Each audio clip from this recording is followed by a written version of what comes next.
She makes particular point. She particularly says to make sure that brain.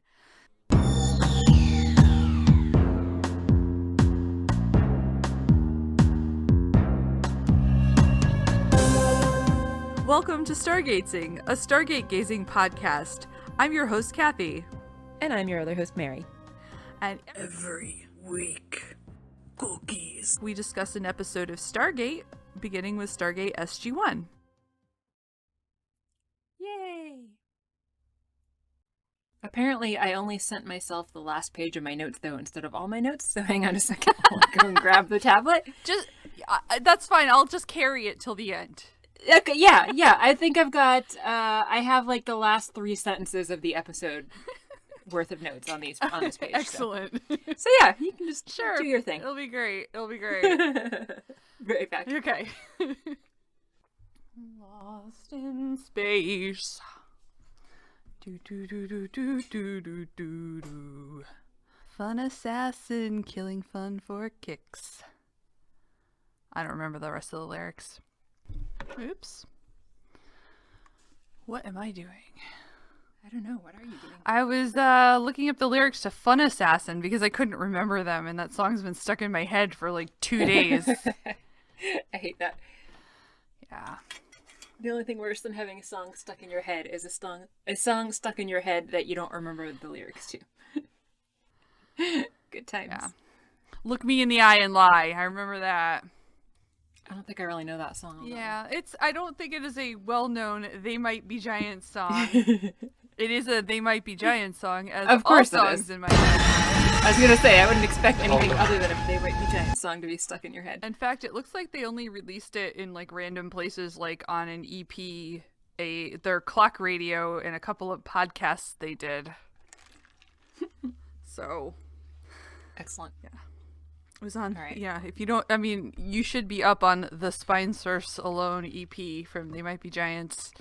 It contains a whopping 7 tracks. This is fascinating. It is. I love They Might Be Giants, but I admittedly am not the expert on them that you are. Anyway, this is not important. It's extremely important. Nothing to do with anything that is happening in this moment. I'm going to go get a hair elastic because as soon as I put the curtain down, it's very warm in here. Hold on. With the curtains. Whoop.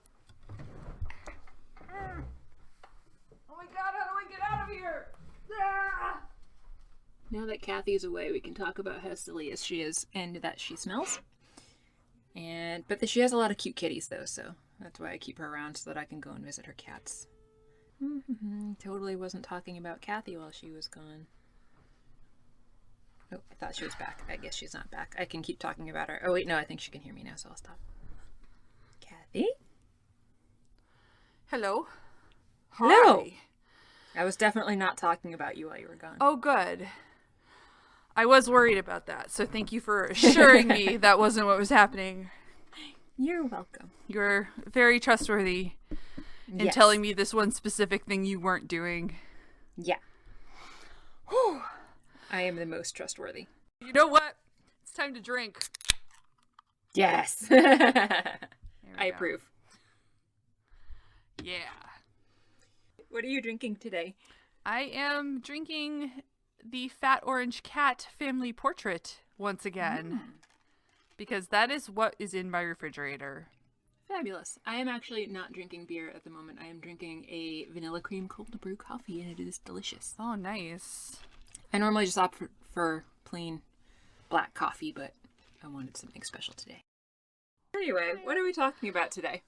Today we are talking about Stargate SG-1, surprise, Season 2, Episode 3, Prisoners. I think, was it just Prisoners? It's not The Prisoners, right? I don't know. I don't know. I actually didn't even write down the name, apparently. Let's see. SG-1, Prisoners, I also wrote Season 1, Episode 3 on my notes, so I'm really on top of things. You got the episode number right, so that's good. I did. Okay, Yeah. It just says Prisoners. Okay.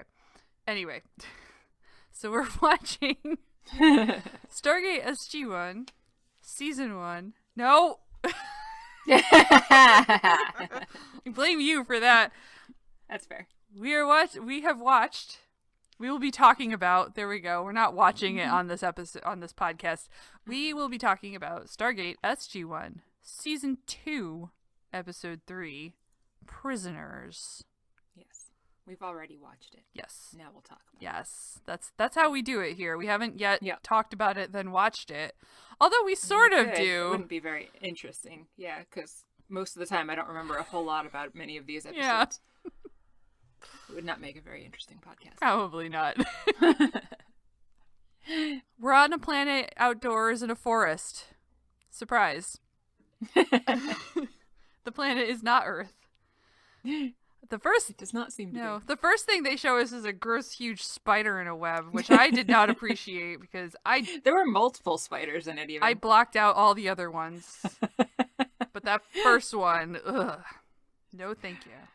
Kathy and spiders is pretty much like me and hagfish. Yeah. Except that it's way easier to come across a spider than it is a hagfish in your everyday life. That's So true. for the most part, I'm good. It's true. And also, to be fair to spiders, they are beautiful. Like, there are a lot of really They are. gorgeous spiders that I can kind of sometimes look at on the internet if there's a picture, but ugh. Fun fact, Kathy started screaming in her car on the highway once when I was in the car with her, and I was like, what the hell is happening? There was a spider in the car. She pulled over, and I had to get rid of it for her. This was a long time ago, but I thought I'd share that. That wasn't the only time I freaked out in a car with a spider in it. No, but it's the only time I was in the car with you, and then you made me get rid of the spider. Fair. You probably don't want to drive with me. Never be in a car with Kathy when she's driving. Yeah. Moral of the story. Yes. Also, never be one of the cars around Kathy when there's a spider in her car. I've never crashed into anyone else in my avoidance of spiders. Hopefully that will continue to be true. Yes, let's keep that trend going. It's been a long time since I've had to freak out about a spider in my car. It's true, because you never drive anywhere anyway, which is That's convenient, true. since you can just take public transport when there's not a pandemic happening. Or It your is bike nice, to yeah. most places. Yeah. I just need to stop being lazy. I don't want to... I am way more likely to do something active if it requires zero effort to prepare for it. Yeah. So commuting to work when the weather conditions are not easy is annoying. If I can't just Yes. walk out my door in whatever I'm wearing and get on my bike and be fine, I won't do Yeah. it. I don't blame you. That didn't used to be true. I used to be like a nutbag who ran in all stupid kinds of weather, but I have too. I don't really run a it's whole lot anymore. too much effort now. Yeah. I don't want to get dressed and go out and prepare and anyway. I used to have a lot more patience for it. I just get bored now. Well, that's annoying. So Anyway, so this has a lot to do with this episode. So the team is in a forest. Daniel's making use of that video camera we saw that one time that played a part in the Parallel World episode. So It's a very foggy forest, too. it is. Yeah. And actually, literally this entire scene and everything that happens in it felt extremely X-Files, including the foggy forest. Yeah, well, it was probably filmed in the same Yeah. Vancouver forest that many X-Files episodes were filmed in. True. So. So they've been there a little while and haven't found anything of interest. So Jack is ready to pack it in and head home. Daniel's like, but wait, we've only just begun. Jack isn't willing to entertain Daniel's objections and points out by asking Carter if they've had any radio signals or chemical traces. And she confirms that no, they've had nothing. So they're ready to go, but suddenly Teal cuts Jack off, and we hear someone in the distance, and a man is then stumbling towards them. So Daniel was right. Ha, Jack. But, you know, it's not something he needs to gloat over because this does not go well for all of them. It does not. The man is asking for help. Something called Taldor is looking for him, apparently. They don't know what that is. All I could think of was the store Caldor's. Me that we used to too! shop at all the time.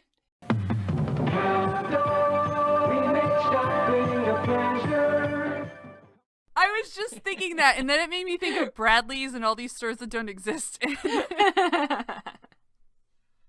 Yep. So this man is very, very agitated. He needs help hiding. He tells them that if they find him, they will find them too, and that the Taldor are all around them. Jack and company then help the man towards the Stargate. I guess they're going to take him with them. But then we hear a noise. Another noise. Not the ice in my coffee. That was good timing, though.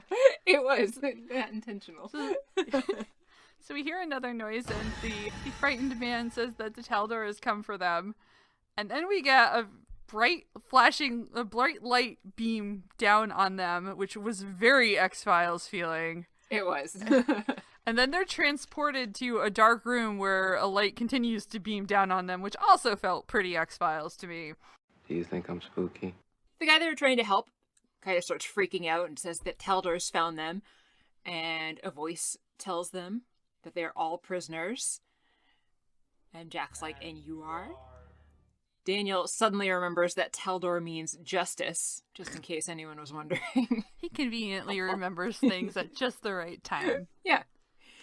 Or wrong time. Yeah, just the wrong time. Another voice chimes in and says that you've trespassed on ancient lands, and Jack tries to explain that it was just a mistake and they're explorers from another planet. But the disembodied voice says it doesn't matter because they just helped this bad guy here. And they say that as a result of that, they're going to share in his crime, which is apparently murder. Oops. Jack tries to explain that the guy just needed help, so they were just trying to help somebody that they thought was in trouble. But the voices are kind of ignoring him. These disembodied voices go through a list of charges of helping a murder and trespassing and carrying weapons on ancient grounds. And the team is like, hang on a second. We didn't mean any harm. We didn't know that we were doing anything wrong. And Sam tries to explain to them that we're only carrying weapons because we're trained to defend ourselves, not because we're planning on attacking or anything like that. And the voice says, well, you're going to be sent through the Stargate. And Daniel's like, oh, thank you. But then the voice continues to the prison Hidante. Oh, Daniel. That's bad. And Jack's like, nope. Again, misunderstanding. But the voice says, for the remainder of your lives. And then we're going to credits. That's bad. It comes with a free Frogut. That's good. The Frogut is also cursed. That's bad. To the prison, that's bad. The prison is also cursed. That's good. Bad. That's bad. After credits, the team is hurled through the Stargate into a cavernous room along with the murderer dude, and he runs away as soon as the gate closes. They seem to be underground. It kind of looked like there were like large tree roots and whatnot around, which really led to, and it, seems like cavey and yeah. Jack's like, this sucks. Pretty much. There were other people gathered around the gate to greet these new arrivals. There's a whistling sound, which I actually just thought was part of the soundtrack until Daniel's like, what's that whistling? Or why are they whistling? It's all the people whistling creepily. Yes. In just like a single tone. It's very creepy, which is why I didn't think it was a thing the people were actually doing. We never understand why they do that. Nope. And we don't hear it again, I don't think. No, we do. Oh. Next time they send somebody Oh through. man, I totally missed it. Really? I'm the worst. I'm fired. All right, Gabe, you do the rest of the episode. I'm gonna go drink. It's about time I got to do this thing all by myself. Haha. I've just been waiting for my chance to make it the Mary Show. Fine, I'll stay just to spite you. Damn it. Yeah. Teal'c draws the team's attention to something on the ground, and we get a closer look.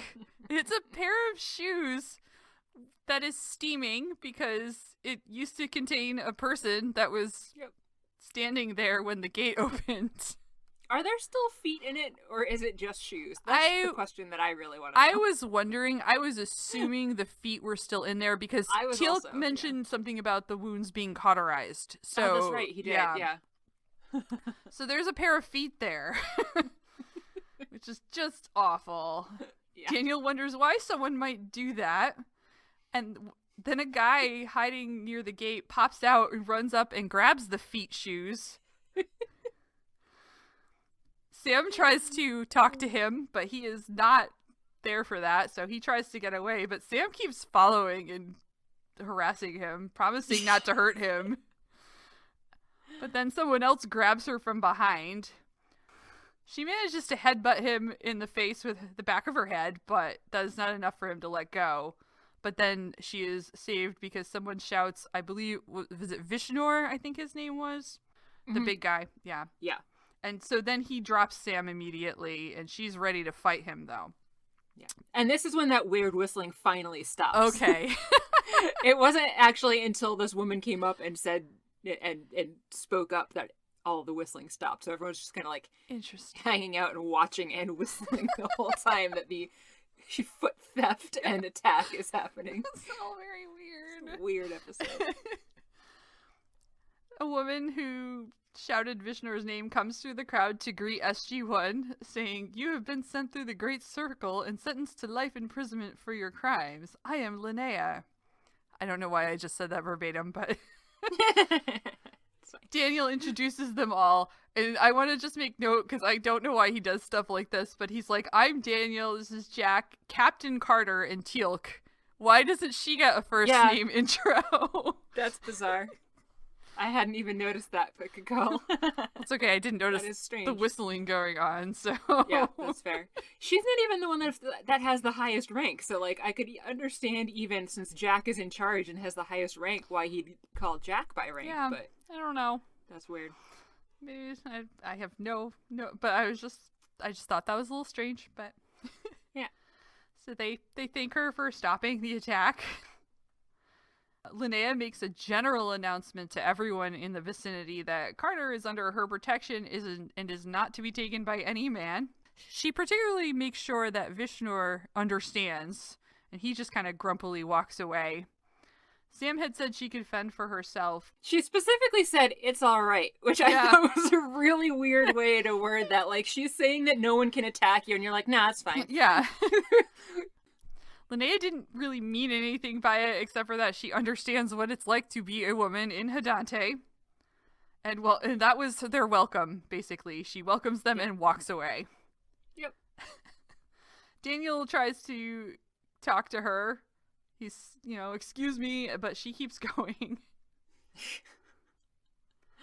Jack makes sure that Sam is okay, and then he goes into, like, assess the situation mode. So he's like, "What do we have?"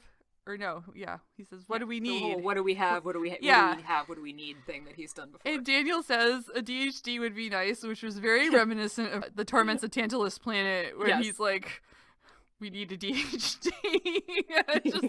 It's good. I appreciate the callbacks. Yep. So basically, they need power to dial the gate manually. Is their plan. They don't actually have a DHD there, no. So that's not an option, Daniel. So they start moving through the caves. Jack tells Teal'c, "Are you okay?" I'm fine. I just hit my elbow on my table. Aw. Jack tells Teal'c to look scary and take point as they walk away. Did you notice the random creepy guy walking by them in the background when he said that? Just kind of looking at them? No, I knew there were people kind of around them this whole time. There were, but there was just this one person that, like, walked by the frame in the background behind Jack, just staring at them, that I thought was kind of funny. Even as they're trying to leave, Teal'c gets through and other people block Jack, and Jack's like, "I'm with him." Daniel says it seems like they're in Botany Bay. Botany Bay. Botany Bay. Oh no. which he explains is the original name of Sydney Harbor, because Australia was colonized as a prison. They encounter the foot thief again. He's dragging a body this time. Just the whole body. He is, and he insists he didn't kill him. But he comes up to them saying, "A gift!" Yeah. Like, is he trying to give them the dead guy? I think he gave him something off the dead guy, or tried He to, did. but... He did, but I wasn't sure. I think he wanted to give them the dead guy, and then when they didn't want the dead guy, that's, I think, when he gave them the necklace. But my impression was that he first wanted to give them the dead person. So my question about this guy, is he eating the dead people? I don't know. Because I thought he wanted the shoes probably off of the feet. That's what I thought at first, but then yeah. he's stealing a whole dead body for some reason. He's just dragging a dead guy around, and I'm like, yeah, he's wearing clothes too, but wouldn't it be easier to just take the clothes off? Take the clothes, yeah. And then Gross. also, I mean, based on the look of their food and the reactions they had to it later, eating a person might taste better. Probably. Maybe has more nutrition, I don't know. Long pork. But, yeah. But anyway, I thought maybe he was a little bit of a cannibal, but who knows? Yeah, it's quite possible. So not only do they turn down the gift he tries to give them, he tries to offer to be Teal'c's friend when Teal'c inevitably takes over as leader of this prison, which is what he seems to think will happen. And Teal'c declines as well. Nobody wants to be this man's friend. Understandable. So he drags his body off. Precious. At this point, the team splits up, with Teal'c and Daniel tasked with keeping on exploring, and Sam and Jack are going to go see Linnea because she seems to be a person in charge and knows things. Jack, before they part, takes Daniel's glasses off because he doesn't want to show any weakness in prison. Jack and Sam make their way toward Linnea. He assures Sam that Hammond will probably send another SG team after them. Someone approaches Jack asking for help, and Jack knocks him down. That was a little Yeah. harsh. But the guy was kind of violent in his request for help. Yeah, and the other dudes run after, or no, excuse me, Jack knocks him down, and then he runs away, I think, and the other dudes keep chasing him. I guess he's being chased. That's what was going on. Sam says, what are they going to do with him? And Jack's like, not our problem. Boop, boop, boop. Which, to be fair, I guess is not really their problem, but Jack went straight into, like, survival mode here, and is not interested in playing hero to a bunch of prisoners. Back on Earth in the control room, there's an incoming wormhole, and a woman comes up to Hammond and says that another team is coming back. And Hammond says, let's hope that they've found SG-1. The gate opens. The team comes in. Leader looks up at Hammond and gives a subtle little shake of his head, no. That's it of that scene. Your turn. Please be my guest. On the planet, Sam and Jack have made their way to Linnea's lair. I guess. That's perfect. I was trying to think what to call it. That's perfect. Rather lair-like in a cave. Yeah. Linnea says that sooner or later all newbies come to see her, and she says, you're not from any of the Taldor Island states, are you? And Jack's like, nope, we're from Earth. It's way out there. She says that they must be from a place that she doesn't know then, and asks if they've come there to challenge her, but Jack assures her that they don't. They're just looking for information and hoping that they can escape. Linnea thinks that's pretty funny because she's like, well, we're deep underground. Where do you think you're going to go? She says that she thinks that the Great Circle took them to an entirely different world than the one that they had all started off on. And that it probably teemed with life at one point, but not so much anymore. So the Taldor decided to turn it into a prison because there was no other use for this planet. Sam confirms then that the gate is the only way in or out, and Linnea confirms that that's true. But she says that a lot of people in the prison here believe that when the gate opens, they can ride the wave back to the other side. But Jack and Sam are like, not so much. Doesn't really work that way. Anything that enters it from the wrong direction is just going to get disintegrated. And then Jack points out that there were, in fact, 2 smoking feet on the ground when they came through, as evidence of the fact that, yeah, that guy's not really alive anymore if he left just his smoking feet behind. From there, they go on to talking about the fact that, in Linnea's words, there are 2 ways to control society. Fear and hope, and in this world, fear is constant, so belief that they can escape gives people hope. So she doesn't feel any reason to correct them in their way of thinking that they can maybe escape by standing in the way of the wormhole when it comes in. So Jack tries to clarify, he's like, out of hope, they're killing themselves? And Linnea says, well, who am I to correct them? If it's making them feel better, then why not? So Jack says, well, what if we have a better way? And so they start to talk about the fact that they might actually be able to dial the gate out if they get enough power, but that Linnea would need to help them in attaining that power. So Linnea says, well, then I guess we both have something that the other wants, because SG-1 can help her escape, and she can help them escape by giving them the power that she's looking for. Win-win. Indeed. Fine.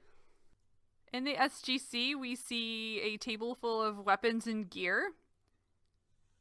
SG-3 had gone looking for SG-1, and they were just handed SG-1's weapons and whatnot with no explanation as to what was going on, except for that SG-1 had committed a crime, and it wasn't any of their concern what that crime was. Then they were sent straight back to the Stargate. Hammond says they did right just coming home rather than doing more, which was sort of like what SG-3 wanted to do. Yeah. And Hammond says that this has become a diplomatic problem requiring SG-9, which it sounds like, is SG-9 their diplomacy team? I guess. I guess so. I guess that's good they have one of those. Yeah. I didn't even hear him say that it was required SG-9, but I know that SG-9 came in later. I did hear him say that it was a diplomatic issue. I missed the part about SG-9. It was weird too, because the closed captioning didn't register that, but I'm like, I clearly hear him saying SG-9. Oh, weird. That's At least the Netflix closed captioning. Fun fact, my DVD for season 2 doesn't have even the Spanish subtitles this time. I don't know why. They're all in the same box the entire series, but hey. Weird. Cool. Yeah, I was watching it with the subtitles on. I turned the subtitles on at one point. I don't remember when it was, though. It might have actually... No, it was here, because I was having trouble figuring out what he said, and I still missed the part about SG-9. Yeah. So, yeah. Well, anyway. The subtitles didn't pick it up on Netflix they either, didn't. So... Yeah. That's what I was watching it on, was Netflix with the subtitles on. Yeah. Back in Linnea's lair, she says that the best way to get knowledge is to give it, so she shows them what she calls her activators, which is kind of a funky looking liquid that she adds to a fuzzy looking root and gives them an explanation, kind of a jargony explanation that is full of terminology from like the local spiritual and scientific beliefs. Sam translates that for Jack, saying that what she's describing is actually cold fusion, and that on Earth it would completely be able to eliminate pollution while providing all of the power that we could possibly need. Jack's like, yeah, whatever, that's great, but how can we use it to activate the gate? Sam's like, yeah, it might actually work for that. So Linnea's like, activate the circle from this side? But they had already kind of implied that before, so I don't know why she's surprised about that here. But she points out that there are billions of possible permutations if you were to just dial the gate at random. And Jack's like, yeah, but Sam's got a system for that, so that's not a problem. And Jack says that if Linnea just gives them the power that they need, that they will take her with them. Let's make a deal, guys. Still in the caves, but elsewhere, Teal'c is strangling a dude, warning him that if he messes with SG-1 again, Teal'c will run out of patience. My patience will expire. Yeah.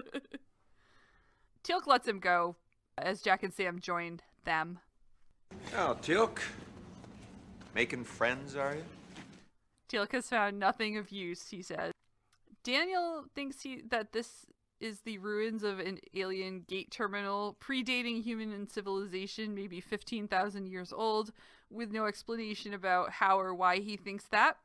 I was also wondering that. I was like, oh, carbon dating, huh? Yeah. But he also mentions that this is not really of any use to them at the moment, so... Right. Jack and Sam report they've found a possible power source. And Daniel's like, she's just gonna give it to us? And Jack says, if we take her with us. And Daniel says, can we do that? What's she in here for? Valid question. Yes, but then Sam also points out validly, what are we in here for? Right. Jaywalking, says O'Neill.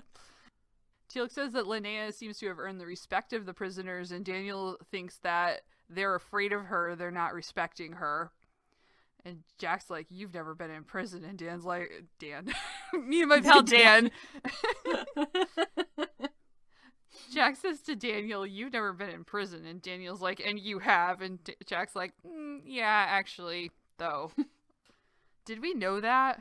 I know we've gotten other background bits of his, but... Yeah, it sounds like he's had some kind of, like, rough dealings in the past, so I'm pretty sure he was a POW at some point, and I can't remember if he mentioned that in passing before or not. Yeah, I can't remember. I think he might have, but I don't remember for sure. Yeah, the only thing I could remember was when he was recounting how his love for Sarah got him through the desert that one time, but there might have been other things. We've watched quite a few episodes. It's true. And I've seen it before and might be remembering other things. Yes, same here. I might be remembering from some other part of the storyline that we haven't even gotten to yet. Jack says that a place like this has its own set of rules that don't have to make sense, and that Linnea has done what she's had to survive, just like they're doing. Kathy, and I just noticed your name. Oh. Well, I wasn't sure if it was going to work, so I was like, let's just throw that out there. If it works, woo! Sam says they've got to work out how to power an alien device with another alien device. Before she had sounded pretty certain that she could get it to work, and now she's going back. I feel like some of their scripting is still weird because, a couple things were repetitive again, and then she's like, yeah, I think this can work. And now in this separate scene, she's like, wait, you want me to do what? Yeah. The thing that you just said you could do. So she's gonna, they're gonna do work on that, but they have other problems too. And Teal'c points out they don't have a way of getting the iris open on Earth if they can dial out. So Jack tells Daniel to start thinking of Jack tells Daniel to start coming up with alternative gate addresses that they can go to. Then the gate starts dialing, and everyone, not just SG-1, but everyone gathers at the gate. And Vishnu tells SG-1 that they eat last. Vishnor. Thank you. Sorry. Vishnor tells us... Vishnu being the Hindu god. Vishnu could be there too. You don't know. It's true. As everyone gathers with huge troughs and small bowls, Vishnor tells SG-1 that they eat last. So I guess it's dinner time. Yeah. Dinner time! It's dinner time! The gate opens in a very gross, maybe pureed oatmeal looking goop liquid comes through in a stream. This looked so obscene. It was so gross. It really just looks like a giant stream of jizz coming through. It's disgusting.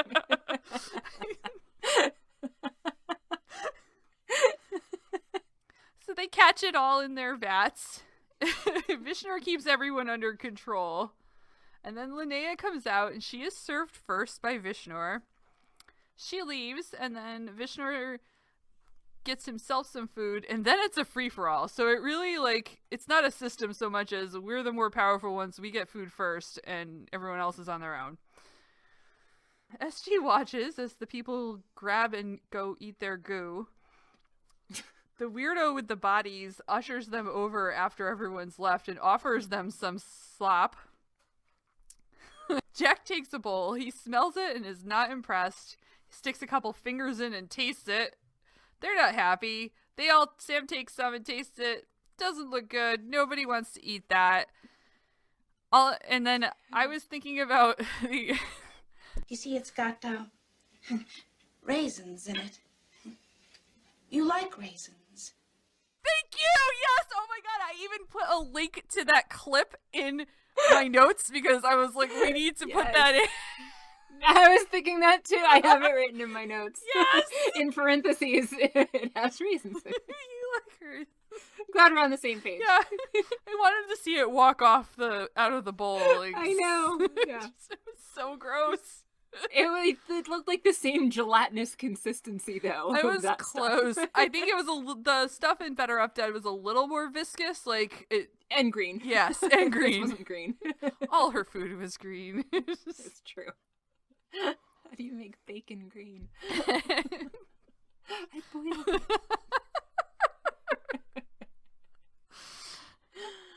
I love that movie. Yes. That's the end of that. Back on Earth, a guy is explaining to Hammond that SG-1 apparently did commit a crime. I think this is actually the guy who's leading up SG-9. I think so, yeah. I never caught his name. I actually think I just called him SG-9 in my notes. Fair enough. Hammond says that it sounds like a mistake. How could SG-1 have committed a crime? But the guy says that on our world, unknowingly abetting a criminal isn't really punishable the way that it apparently is on Taldor, but the Taldor believe in zero tolerance, and life in prison is the punishment for pretty much any crime that's committed. So as a result, they have a very peaceful society. Yeah. And Hammond's like, well, that doesn't sound like justice to me. And so, you know, in the past, we've seen that he's like, well, laws are laws on other planets, but, you know, all of a sudden that doesn't apply here, he doesn't think. No. Because, you know, before it was only Teal'c that was in trouble, but now it's all of SG-1 that's in trouble, so he's going to pick and choose when he wants to follow the legal system in other societies. The SG-9 guy is like, well, perhaps not, but they don't have any crime to speak of there. The leader guy of SG-3 is also there for this conversation and says that they're ready to go in. But the SG-9 guy says that force really isn't the answer here because those people are way more advanced and using force would just make an enemy of them, needlessly.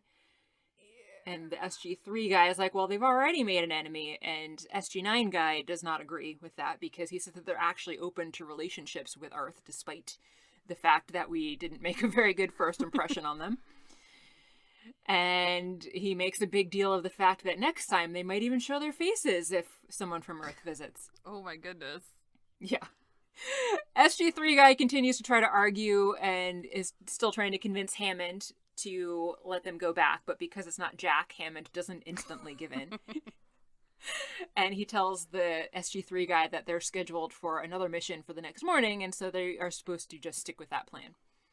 And Kobichak was the SG-9 guy. Oh, yeah. I do have his name here. Yeah. Nice. So Hammond tells Major Kobichak, who is the SG-9 guy, to return to the planet and let the Taldor know that Earth means business, but then he says, better yet, I'll tell them. And that just seemed like a bad idea to me. Yeah. I mean, it's the problem of, like, all TV shows where the commanding officer just wanders off of whatever they're commanding to go do a thing when they shouldn't be. Yeah, exactly. So Major Kobichak leaves, and Hammond is just left standing there on his own, and he looks out the window at the gate. As they fade out of the scene. Back in Linnea's lair, she's playing with her potions or whatever. Sam comes in to see her. Linnea explains she's treating the food before eating it so that it is of better quality than what comes straight out of the Stargate. I thought it was also better quality because she didn't get the dregs from the bottom, but she got the first serving from the top. That would probably make sense. So yeah. She's done whatever she can to make it better. So now it's doubly good because it is both treated and also off the top. Yeah. Sam is there to get the deets on Linnea's crimes. Linnea explains she caused the death of thousands of people. She said there was a plague and she tried to help, but in helping, she actually accelerated the effects of the plague rather than making them better, which caused many, many people to die. The people of the planet blamed her for this extra death, And Sam says she didn't deserve this, and Linnea says, don't think I'm innocent, which Sam takes to mean that you take responsibility for your actions. And Linnea agrees with that. She also tells Sam she's accepting their offer to go with SG-1, and says she really doesn't have a choice because the team has upset the balance of power in Hadante, and that Vishnor will soon challenge her friends. And then she said if they fail to defeat Vishnor, they will not live to try again. So Sam goes to relay this information to the team. Back on Earth, in a random hallway on the base, Kobachek and Hammond are both dressed in fatigues, and they're walking as the gate alarm is sounding in the background.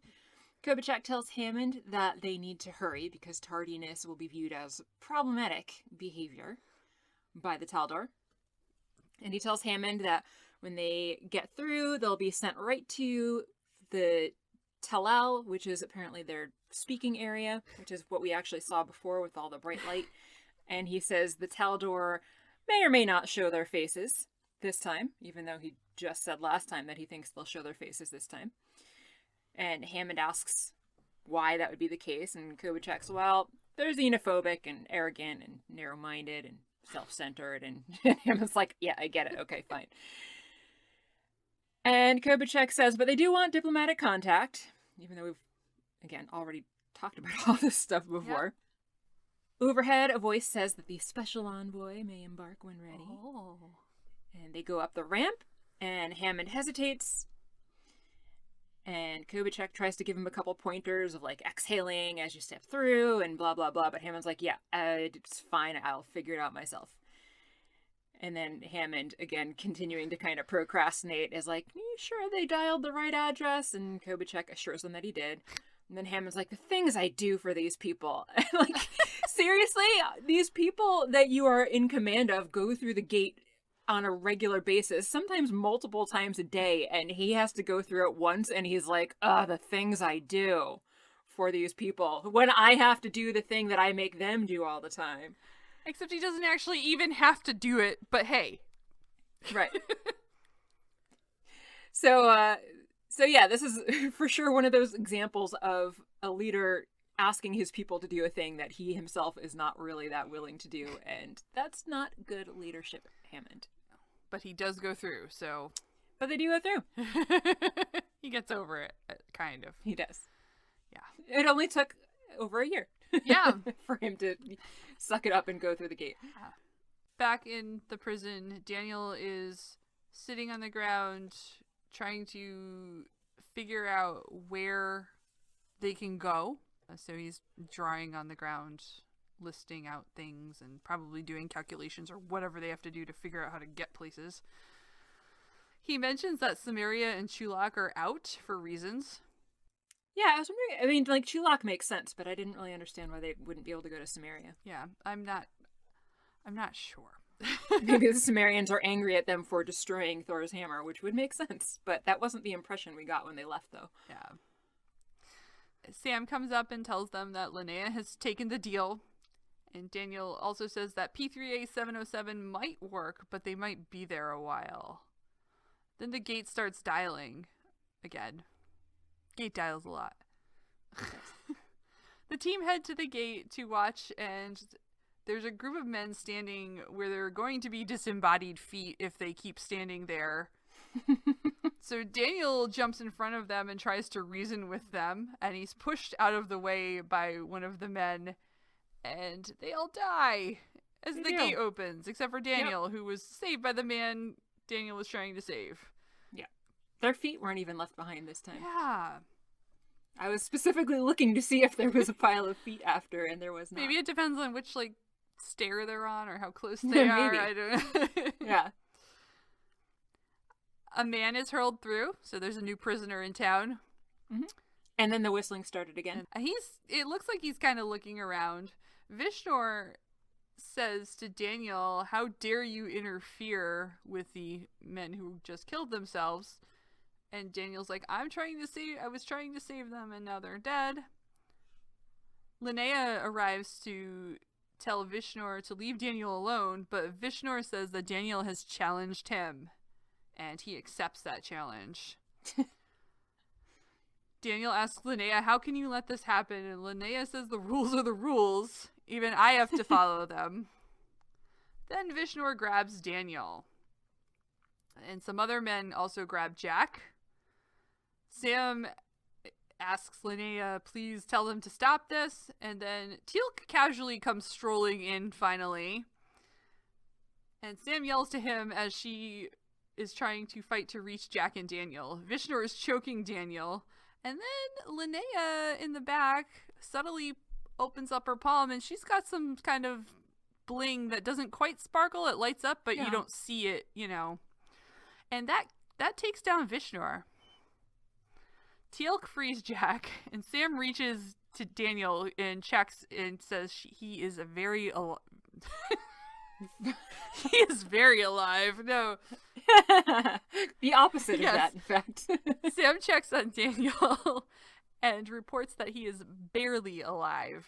Well, it just so happens that your friend here is only mostly dead. There's a big difference between mostly dead and all dead.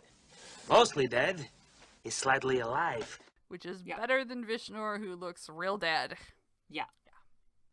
Next scene is in what I think is the Talal, so that's the room that's all completely dark except for the light beam coming from overhead.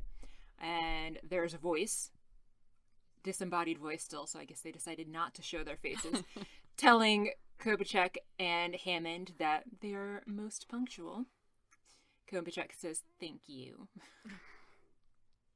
Hammond tries to explain to them that he is the one responsible for SG-1, but Kobachek is like, you don't really want to be telling them that because then they're actually going to hold you responsible if you're telling them you're responsible.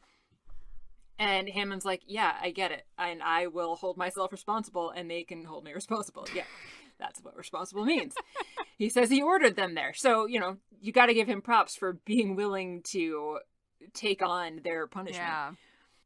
The overhead voice asks if that is an admission of guilt. And Kobachek's like, no. But Hammond says, yes, it is. And Hammond actually then continues on that if they will let him take the place of SG-1. But the voice cuts him off and says, you ordered them to assist a murder? And Hammond's like, well, no. And so the voices from overhead say, well, then you're not guilty. Not guilty. Assumption of guilt by proxy is rejected. Womp womp. Yep. So it was a good, valiant effort, Hammond. He says if my people are not relieved, then we're going to consider this a hostile act. And he's saying that the peaceful relations will be over. But the voices say that their laws are immutable. They can't be argued. And Hammond tries to argue that those laws are not fair. And Kobachek tries to warn him that he is really not going about this in the best way because he's probably going to end up starting a diplomatic issue himself if he continues to argue with the voices. But Hammond stands his ground and asks the Taldor what it's going to be. And they tell him that they're not going to let SG-1 go. And Hammond is super pissed at that. Yes. Yep. I would be. Yeah. Probably. I don't know. Maybe I would be the Hammond that respects the laws of the planets they go to. I don't know. Yeah. Depends on the day. And then the lights go out. And I wasn't sure if it was just the lights going out or if it was just the scene transition, but that's pretty much the end of that scene. It just suddenly goes dark. Yeah. Not sure on that, but yeah. Yeah. I always turn the lights out when people are still in the room. It's very nice. Yeah. Mm-hmm. Especially when I'm mad at them. Yeah. Mm-hmm. We're back in Linnea's lair, and she's done some doctoring of Daniel. I don't know why I can't think of real words today, but that's what I'm going with. Yeah, that makes sense. Sam asks what happened there, and Linnea says that Daniel prevailed, but they kind of don't believe that Daniel won that fight, because he totally didn't. Yeah, I don't really get that logic. I guess, well, the other guy's dead, though, so I guess that makes him the winner by default. True. They've brought with them the prisoner who had just come through the gate to Linnea's place. He's blind and says that he was starving and stole food, so now he's in jail for life. That sucks. Yep. Linnea examines him and is able to cure his blindness with some random drops she has. Heart drops do all kinds of magical They're things. pretty magic. It's also what she was treating Daniel with. Yes. He can almost instantly see, and he looks at Linnea and freaks out and runs out of the room. Teal's like, he doesn't seem grateful. Daniel is up then, though, and does not remember getting the upper hand in this fight. Sam's like, but you must have. Then Daniel blurts out P2A 509, which is a planet that he realized that SG-3 was scheduled to be on a mission to, so they can use the coordinates to that planet and ask SG-3 to give him a lift home. This came to him while he was suffocating, he says. When I get all my best ideas. Yeah. So they've got a destination, so it's time for a plan, which is to dial the gate after the next food dump while everyone's busy eating their slime. Back at the cave gate, the ramp is being carried up, and the quote-unquote food comes in.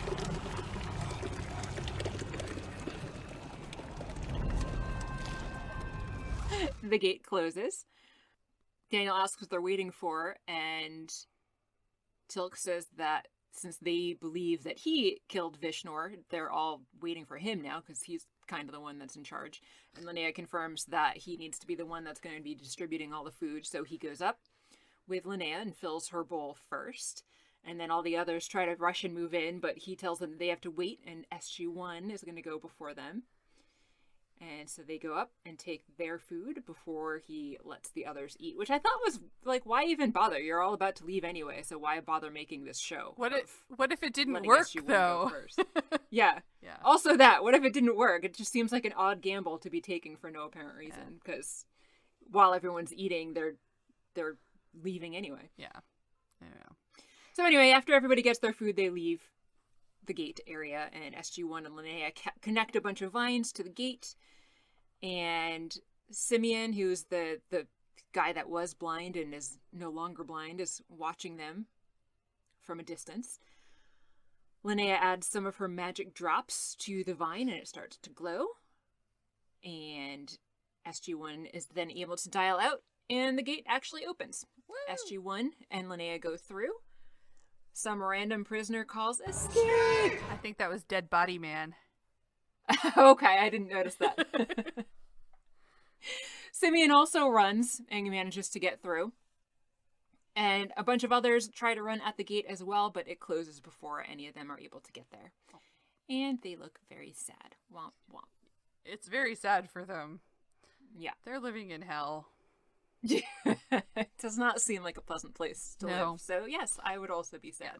The next thing we see is SG-1 coming through the gate into the SGC. Woo! They made it home. Hammond is there to greet them. How did they do the prison break, you know? They didn't have any remote transmitters to get home. He's been trying to negotiate their release. And Daniel says they gated to where SG-3 was and were able to return using SG-3's remote thing. Mm-hmm. Yeah. Like, wait, is there I don't know. Anyway. Transmitter. Yeah, transmitter. Thank you. Yeah.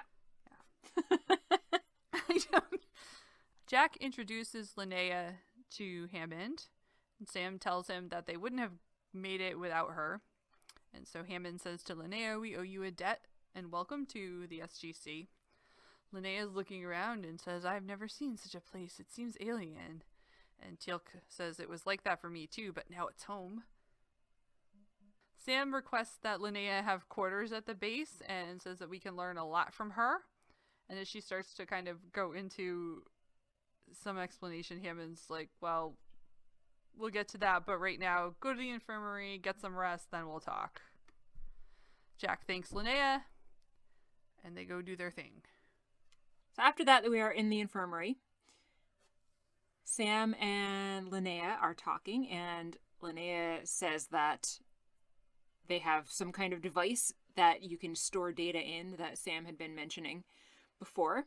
And so Sam shows her a computer, and Linnea asks questions about what it can do and if it can represent these things called the basics that are the Earth equivalent of molecules and atoms, and Sam tells her yes, it can represent them. So Linnea says that she can show them what is essentially the chemical formula of her activators, and asks if she gives Sam that information, if they can then fabricate it. And Sam gives her a little smile to confirm that yes, that is a thing. If we have the chemical formula for her basics, then they can be made. Woo! In the conference room, Jack is sharing their exploits on Hadante with Hammond. When the blind man is escorted in, he'd been lurking around SG-3's base, and they captured him. Or, I guess he's not blind anymore. The formerly blind man. Yeah, formerly blind guy, What was Simeon. his name? Simeon. Sorry, thank you. That's better. Simeon tells them that he says the first thing he saw when he got his sight back was the Destroyer of Worlds. Doesn't sound good. No. And then he claims that Linnea created the sickness that plagued his people. Jack says Linnea told Sam that there was a plague, but that Linnea had actually tried to help, and Samuel's like, no, she started it. Yeep. Yep. Not great. No, not a good look. Back in the infirmary, apparently scribbling down just a few branching lines is actually enough for the computer to understand the exact molecular structure that Linnea is trying to convey. Woo. And so we see an image of a molecule of some sort, and Linnea asks Sam, this gate system spans thousands of worlds, and Sam nods and tells Linnea that we've visited quite a number so far, and that it could even go to more than thousands of worlds. A random person that happens to be there with them says that most worlds seem capable of sustaining human life, and Linnea asks where all of this information is kept on all of these different worlds that the gate system connects to, and Sam's like, that's also in the computer. I'm going to show you, random person that I'm going to trust implicitly now. So Linnea's like, cool. Thanks for that. And she raises her sparkle bling. And uh-oh, Sam is not looking too happy when she realizes that Linnea has a sparkle bling. They're way too trusting of random strangers They on really their are. base. This is the trend that we keep seeing Yeah. over and over again of them being too trusting of people they don't know. It's great that she helped them, but they literally don't know anything about her. They Right. just- Yes, just because she helped you escape because it was mutually beneficial doesn't mean that you can continue to trust her indefinitely in all scenarios. Yeah. With your knowledge that is on these computers, important knowledge on these computers. Back in the conference room, Simeon is still describing how she created this sickness but made herself immune to it. He explains that their island states were at war and half the people died, and she promised to save the rest, but by then it had spread everywhere. So she destroyed half a world before they were able to catch up with her and throw her in prison. Back in the infirmary, or wherever it was that computer was that they were using before, there's a whole bunch of bodies on the floor. And Linnea is looking at the screen, reviewing the addresses of a whole bunch of other worlds. Ooh. Yeah. Out in the hall, Hammond, Jack, and others are walking and looking very serious. An alarm is going off in the background. They run to the control room, and Hammond asks what's happening. A random person says that an unauthorized gate activation is happening, and Hammond tells her to abort. And then he also tells the security team to go down to the gate room. Daniel asks where Linnea is, and the random person says that when they all came to, she was already gone. And Hammond's like, you were unconscious? And she says, well, yeah, but only for a few minutes. Oops. Oops, indeed. Another random person says that the abort code to close the gate isn't working. The blast shield randomly starts going up on its own for no apparent reason, and Linnea is on the ramp. The gate is open, and then the self-destruct alarm starts counting down from 30 seconds. Jack tries to abort that self-destruct, but the system won't let him. And Hammond is trying to get them to close the iris, but nothing that they are trying works. The self-destruct counts down to 20 seconds. Hammond says that if nothing's going to work, then they just need to shut the entire system down. Linnea's still just kind of chilling on the ramp at this point. Why she hasn't already gone through, I don't know. She likes to, enjoy her. She likes to look at the chaos her before she glow, leaves, yeah. right? Sam says that they can't shut the system down, and that apparently Linnea got in the computer and took all of the coordinates that they had for all of the planets that they had figured out so far. Can't imagine how that happened. No. Countdown to 10 seconds, and then it counts down one number at a time until 0. Everybody's freaking out, but then nothing happens. So at this point, Linnea has gone and the gate closed. Jack tries to redial those coordinates, but the lights go out and the technician says that the whole system just crashed. And on Sam's screen, how Sam's screen is working when all the power is off and all the other computers are off, I don't know. But on Sam's screen, a message pops up that says, "Thank you for your kindness. All debts have now been paid." And everyone looks around at each other, very unhappy. Yeah. And Sam's like, "Yeah, we got her out of there." Daniel's like, "Yeah, we sure did. The destroyer of worlds." And that's it. That's the end of the episode. It seems like that might come back to haunt them. Hope that doesn't come back to haunt me. So, Kathy, did you like the episode? Mary, I'm not sure I liked the episode. That's fair. Which I waffle all the time on things, Yeah. but I'm not sure I enjoyed it. I guess it was fine. I don't know if I enjoyed the prison aspect very much. I also didn't like that there's this... It's not their problem, but there's this whole world out there where they just dump people in prison for dumbass things. And that's not cool. True. I also, they made a deal with a woman and then, opened up and told her all these things without knowing anything about her, which bit them in the ass. And seems like maybe left open to bite them in the ass again. Yes. Did you like it? I did, actually. I didn't really have any, not anything too big of an issue with it. I found it to be enjoyable. Enjoyable. It definitely feels like we're going to be seeing more of Linnea at some point in the future, so setting up some story there. But yeah, overall, I thought it was a decent episode. Yeah. Myself, I don't know, parts of it entertained me, not necessarily because they were supposed to be entertaining, but just because I thought that they were dumb. Yeah. Or weird, like the guy looking so pleased that he's found this dead body that he's carrying. I did enjoy Cannibal Feet Man. And he looked so excited carrying around those feet. Yeah, so weird stuff like that just entertained me. I enjoyed it more talking to you about it than I enjoyed watching That's fair. So Yeah. That's fair. Yeah. I don't have a whole lot to say about this one. Yeah. That's the other thing. And I'm like, it was an episode. It's there. Yeah. Entertaining, but not a whole lot to say about it. Yeah. What are we watching next?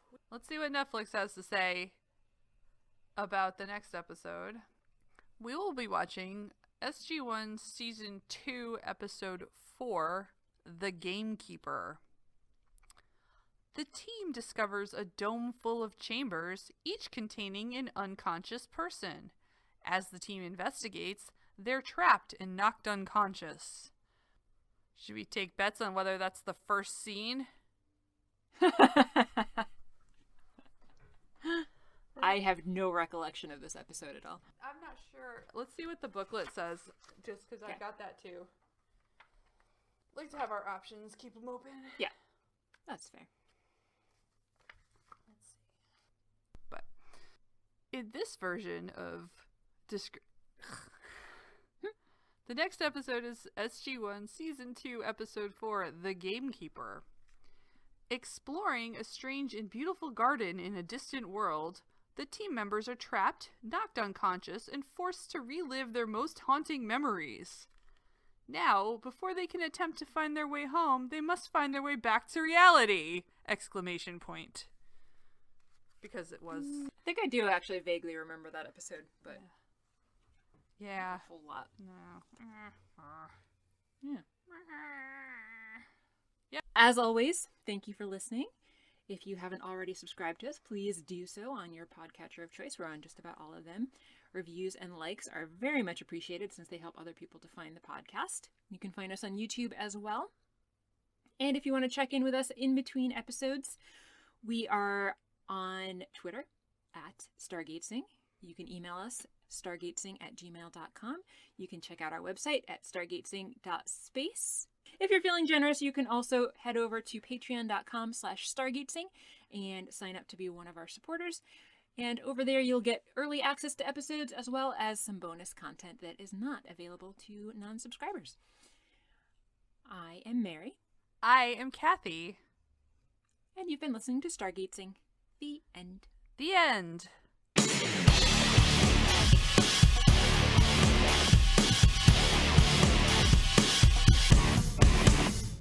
It is dumb. Technology is dumb. It is. It's great when it works, but it frequently doesn't work. Yeah. Right. So screw the internet and screw these microphones and the fucking computers we're doing this damn podcast on. Yeah. Yeah. All that. All that technology. Fuck off. Everything is the worst, and I hate it. Everything is the worst. So you know what? It's time to drink. Yes.